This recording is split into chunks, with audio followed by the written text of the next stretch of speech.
Hello from my hotel room in Paris. I've got a mega day ahead of me, but I didn't want to miss the chance to tell you about two movies that I really liked this week and touch on the Gus Van Sant exhibition that I went to while I've been here in Paris.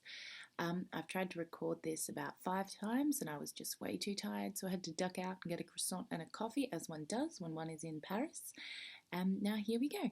Alright, so first up, let me tell you about the Gus Van Sant exhibition that I went to.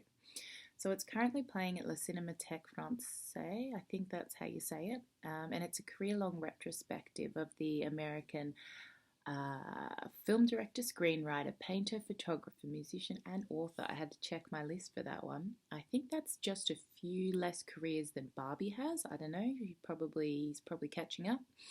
Um, some of the films from Gus Van Sant that you might recognize are Good Will Hunting, which is probably his most famous, and if you don't know it, you probably should check it out. I didn't actually enjoy that one that much as a side note. There's also Elephant Milk, Last Days, the Kurt Cobain biopic, and Even Cowgirls Get the Blues. Robbie, if you're watching this, fuck you. You know why. You know what you did. Something that I really like about Gus Van Sant films is the way that he emphasizes visuals and sound, sometimes over storyline, but in a way that only he can get away with. What I think was really interesting is the way, in my opinion, this exhibition was curated to emphasize that. So it was really looking at his time as a photographer and artist in general, a visual artist in general. It also looks at a lot of his influences. The Beat Generation is one, which I was really into because that's totally my jam. All of his films are going to be playing in the exhibition in the next coming month or so, except for his latest film, which was The Sea of Trees, which was a bit of a flop. That will be playing in Paris at the end of April. So if you do want to check it out, then do. I didn't really enjoy it that much, but maybe you will. Make sure that you check this exhibition out if you're in Paris in the next month or so, because it's definitely worth it. Okay, so what else am I going to talk to you about today? The first film that I want to talk about is this amazing new film from the director Hirokazu Koreeda. It's called Our Little Sister, and it definitely smashes the Bechdel test, which I know doesn't always make something a better film, but in this case it really helps. This film also touches on where few films will tread these days, which is 100% honest sentimentality. It works amazingly. So it revolves around three sisters who are living in their late grandmother's house. They've been through a lot together. Their fathers run off with another woman. Their mothers run off with a man and left them with their grandmother. They find out about their estranged father's passing and decide to reluctantly go to the funeral, where they meet their 13-year-old half-sister who they invite to come and live with them. And it's a story about their bonding, and it's just it's beautiful. It's a real absorbing joy to watch, and it makes me pine for some serious Nihongo. In Japan, they have this visual aesthetic that they refer to a lot. It's about the transient nature of beauty and all things, really. Literally translated, it means sensitivity to the ephemeral. And the symbolic image of this concept is the sakura or the cherry tree blossom. And this film really made me think a lot about that, actually, in the best possible way. It also made me cry because I miss my sister so much. So hey sissy, if you're watching this, check out this film. The casting and acting in this film is absolutely marvelous, and each sister owns her role in spades, especially the younger sister. She is a joy to watch on the screen. The storyline is second to the characters and the images, but it works fantastically. So what does Grumpy Old Man say about this film? He says it's a charming and quiet film that makes you want to adopt all four sisters and Japanese country life. Koreeda's films have a Miyazaki-esque quality that I never tire of, and I actually really agree with him on that. I think I agree.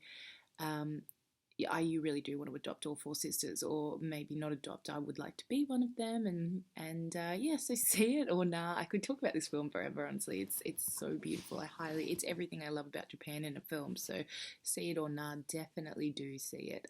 Or I may have to cut you. I'd like to think that if I was film, I would be this film, but I don't know. Maybe I wouldn't, but watch it for sure. Or okay, so I have a second film which I'm talking about today. It's called The Brand New Testament. And I think I'm in the minority of people who actually really enjoyed this film and hated 2009's Mr. Nobody from the same director, Jaco von Dormel. Um, it's my favorite film from him since the super cute Toto the Hero, which I think was in 1991, but I should have checked that before I started. I'm almost positive it was 1991. So, a consistent theme in this director's films is the tug of war between fate and free will, and it's really emphasized quite heavily in this film.